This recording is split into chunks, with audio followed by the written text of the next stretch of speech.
Hi everyone. In this video, we are going to discuss about full wave rectifier. As we all know, a rectifier is a device which converts AC voltage into pulsating DC voltage using one or more PN junction diode. A PN junction diode conducts only in one direction. So based on that, if an alternating voltage is applied across a PN junction diode during positive off cycle, the diode will be in a forward bias and it will conduct successfully. While during negative off cycle, it will be in a reverse bias and it will not conduct at all. So based on this function, in this session, we are going to study the characteristics and working principle of your full wave rectifier. In the previous session, we have studied the characteristics of half wave rectifier and its working principle. When we use a half wave rectifier, a significant amount of power will get wasted and only one off cycle we can able to get as a output. Moreover, the efficiency of our half wave rectifier, it will comes around only 40%. So it will not be suitable for all the applications which need a smooth and steady DC output. So for more efficient and steady DC output, we will use full wave rectifier. A full wave rectifier is a circuit which converts both half cycle of the input signal or AC signal in terms of pulsating DC output. And a full wave rectifier, it will be more efficient than half wave rectifier, and it will be classified in terms of two types based on the structure. One is a center tapped full wave rectifier and another one is a bridge rectifier. Here, the first picture represents the structure of center tapped full wave rectifier, and this one, it is a bridge rectifier. Now, let's discuss about the operation of the circuit. First of all, we will discuss about the center tapped transformer type full wave rectifier. So this circuit is consist of three important components. The first one is a center tapped transformer, and second one is two diodes, and the third one, it is a resistive load. Center tapped transformer, it is also a normal transformer which is having one addition wire connected to the exact center of the secondary winding. This setup will allow us to divide the AC voltage in terms of two equal and opposite polarity voltages for the corresponding loops. Now, consider the positive off cycle of an AC input voltage in which the terminal 1 is positive and terminal 2 is negative. During the positive off cycle, the diode D1 will be in a forward bias and it will be conducting. At the same time, the diode D2, which is receiving the negative information, it will goes for the reverse bias and it will not be conducting at all.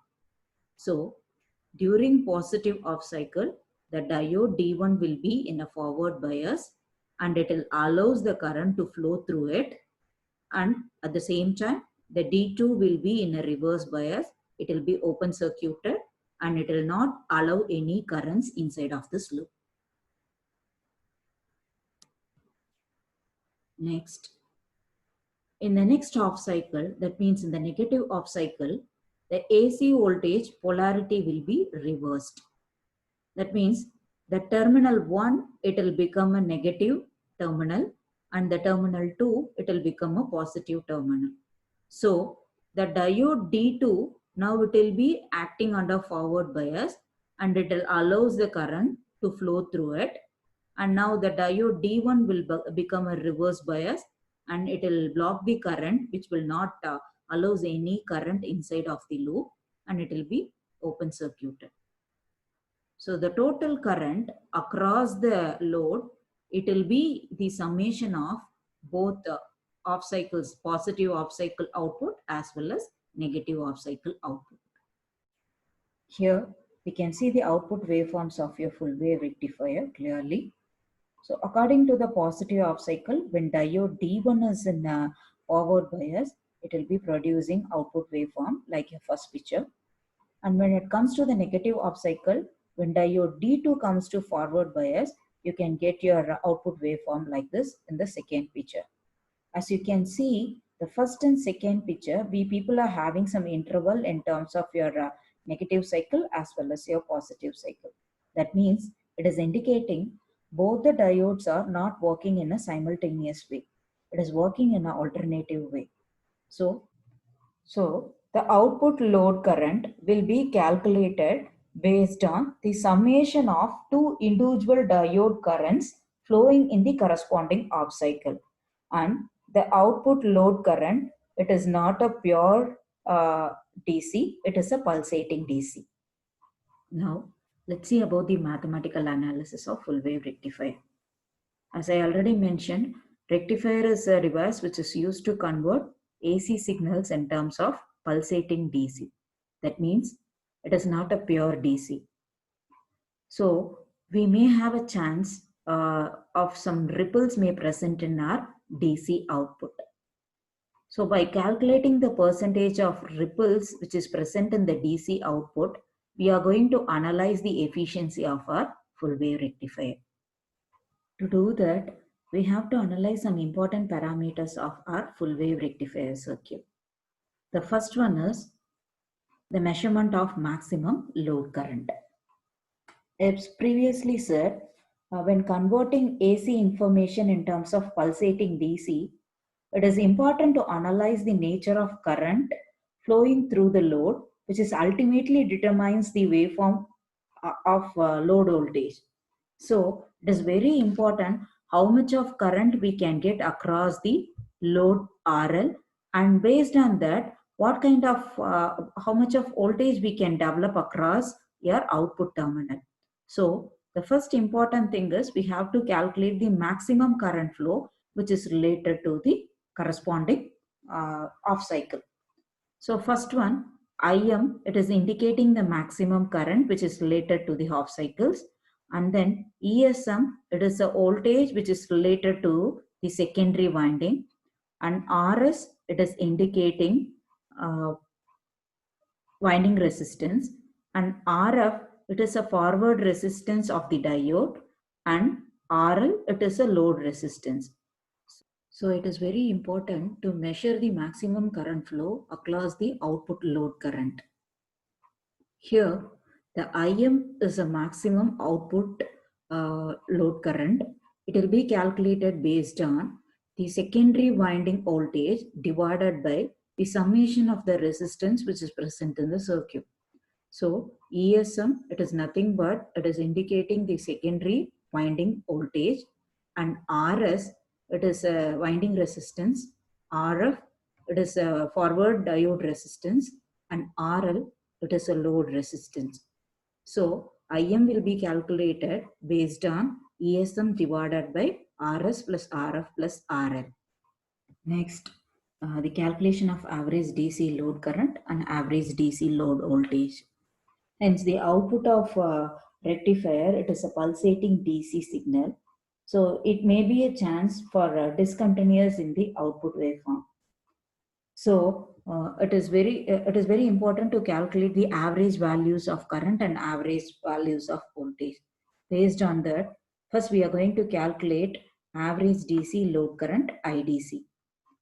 Consider a full sine wave signal, one cycle of load current IL, which is lies in between 0 to 2 pi region. So the IL, which is lies in the positive off cycle, it will be equated to Im into sine omega t. The IL value, which is related to the negative off cycle, is minus Im sine omega t. So the IDC value will be calculated based on by integrating the load current from the time interval limit of 0 to 2 pi. So IDC is equal to 1 divided by 2 pi, 0 to 2 pi IL d omega t. So with respect to positive cycle and negative cycle, if we people are splitting the load current means, then in the positive cycle, the In sine omega t will lies in the integral level of 0 to pi, and minus I sin omega t, which is lies in the integral limit of pi to 2 pi. So when we are integrating it, we can able to get the values in terms of minus cos omega t into 0 to pi minus cos omega t into pi to 2 pi. And as we all know, minus cos pi, cos 0 and cos 2 pi and minus cos pi, everyone will have the value of 1 uniquely. So by combining that, you can able to get the DC load current for your full wave rectifier in terms of 2 Im divided by pi. Similarly, when you are going to calculate average DC load voltage, so V is equal to I into R on the basis the DC load voltage EDC will be calculated based on IDC into RL. So in the previous session itself, we calculated the value of IDC with respect to two maximum current, which is related to the two off cycles. IDC is equal to 2Im divided by pi. That value you can substitute it here and we can able to calculate the EDC value in terms of 2Im into RL divided by pi. And in the beginning of the mathematical analysis, I told you the Im value will be calculated based on secondary winding voltage divided by summation of the resistance which is present in the circuit. So that value we can enable here for the calculation of your EDC value, total calculation of your EDC value. So EDC is equal to 2RL. Instead of this Im, we are going to substitute ESM divided by RS plus RF plus RL. So by simplifying that, you can able to get the average DC load voltage for full wave rectifier circuit. It is equal to 2 ESM divided by pi. The next calculation is RMS load current and RMS load voltage. The term RMS indicates root means squared. That means the term RMS, it represents the AC signal voltage and current variation. So we are going to calculate the current and voltage which is related to AC information. IRMS is equal to root mean square values of output load current IL in terms of square values. So IL, we have initiated the values IL is equal to Im sin omega t in the beginning of the mathematical analysis itself. So when you are going to integrate it, you can get the values of sin omega t is equal to 1 minus cos 2 omega t divided by 2. And by simplifying that, we can get the values of IRMS is equal to Im divided by root 2. The next calculation is DC power output and AC power input. The DC power output can be obtained as by multiplying the DC voltage along with the DC average DC load current. So PDC is equal to EDC into IDC. As we all know, we can rewrite the values of EDC in terms of IDC into RL.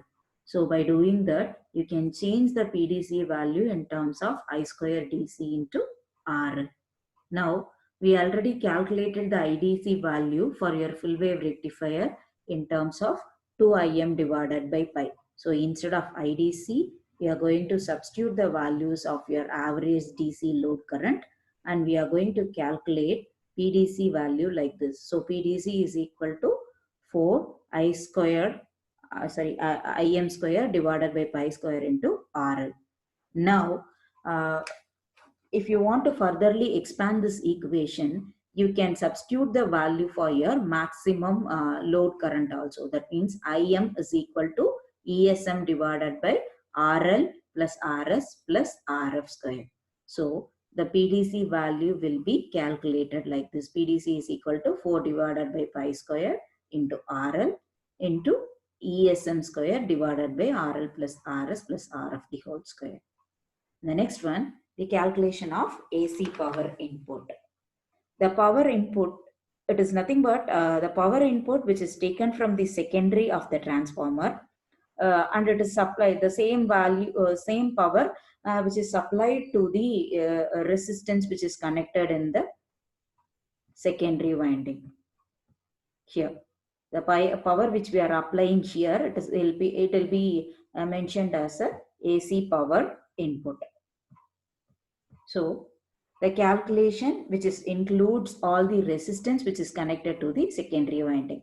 So PAC is equal to I square RMS into the corresponding resistance which is connected to the secondary winding. So IRMS value we have already calculated in terms of IM divided by 2. Substitute that value. By expanding the value with respect to IM, PAC equation will become as PAC is equal to IM square into summation of the resistance divided by 2. Now, instead of that IM, we have to substitute the values of IM is equal to ESM divided by RL plus RS plus RL. So, by simplifying this, we can able to get the power which is related to AC analysis, that is equal to ESM square divided by 2 into summation of the resistance. So now the next calculation is rectifier efficiency. Rectifier efficiency, it is defined as the ratio of output DC power to AC input power. That means neta is equal to DC power output divided by AC power input. So PAC and PDC values we already calculated in the previous steps. Substitute the PAC value and PDC value. When we are simplifying the equation, you can able to get the percentage of efficiency of full wave rectifier in terms of 81.2%. So this is the maximum theoretical frequency efficiency value with respect to full wave rectifier. And in the definition of rectifier itself, we said by converting AC information in terms of pulsating DC, it is called as rectification. So pulsating DC means it is not a pure DC. So some AC component may be there in our DC output. So how much of ripples we are having, that we have to calculate based on the calculation of ripple factor. So ripple factor will be calculated based on AC current divided by DC current, IRMS value divided by IDC value. So ripple factor gamma is equal to root mean square value in terms of IRMS divided by IDC, the whole square minus 1. Now we have individually calculated IRMS and IDC value in the previous steps, substituted, and when you are simplifying that, the ripple factor for your full wave rectifier, it is 0.48 we can able to obtain. When compared to your off wave rectifier, this value will be very small, so we can reduce your ripples also in your full wave rectifier. And the next one is peak inverse voltage calculation. It is a very important calculation. It can be seen that when a diode D2 is in reverse bias, the circuit, let me show the circuit. When the diode D2 is in reverse bias, the ESM will be here, it will be indicated with respect to minus ESM, minus secondary voltage which we are getting from the transformer. So it will be grounded with respect to the point B. And here it will be with the help of the positive cycle, here it will be having positive ESM. With respect to point B, it is also grounded. So when it is in a reverse bias with respect to this position and minus ESM, and here it is a plus ESM, when combining it, you can able to get double ESM voltage across with respect to inverse voltage calculation. So when PIV is calculated with respect to D2 diode reverse, when D2 is reverse bias, you can able to get the PIV values in terms of 2 ESM. The next one is transformer utilization function calculation. In a full wave rectifier, the secondary current flows through each half cycle of your full wave rectifier circuit, and at the same time, the primary winding of the transformer also carries the current continuously. So it is mandatory to calculate the TUF of primary winding and secondary winding separately, and then the average of TUF is to be determined. So first of all, let's calculate the secondary transformer utilization function. So it is the ratio of DC power delivered to the load divided by AC power rating of the secondary transformer. So DC power delivered to the load, it will be indicated in terms of I square DC into RL, and then AC power rating of the secondary, it will be already calculated and intimated as ERMS into IRMS. Now, by substituting the values of your IDC and ERMS into IRMS value, you can able to get the secondary transformer utilization function values as 0.812. And the primary of the transformer is feeding to two half-wave rectifiers separately. So we have to calculate the primary transformer utilization function in terms of 2 into transformer utilization function of your half wave rectifier, because the full wave rectifier setup is a combination of two half wave rectifier. So the primary transformer utilization function has to be calculated based on half wave rectifier transformer utilization function. So 2 into 0.287, this value we have already calculated in your half wave rectifier session itself. So substitute that value and you can able to get primary transformer utilization function of your full wave rectifier in terms of 0.574. Now, by combining this primary TUF with respect to the secondary TUF and by taking average, we can able to get the values of transformer utilization function value of your full wave rectifier as 0.693. Sorry, here I forgot to mention the point. It is 0.812. Okay. Next, let's see some advantages of your full wave rectifier. Full wave rectifier, it is having a very high efficiency when compared to your half wave rectifier, and it is when compared to a half wave rectifier, it is consuming less power, and the output voltage of center tap full wave rectifier has low ripples when compared to your half wave rectifier. And we have one disadvantages also with respect to full wave rectifier.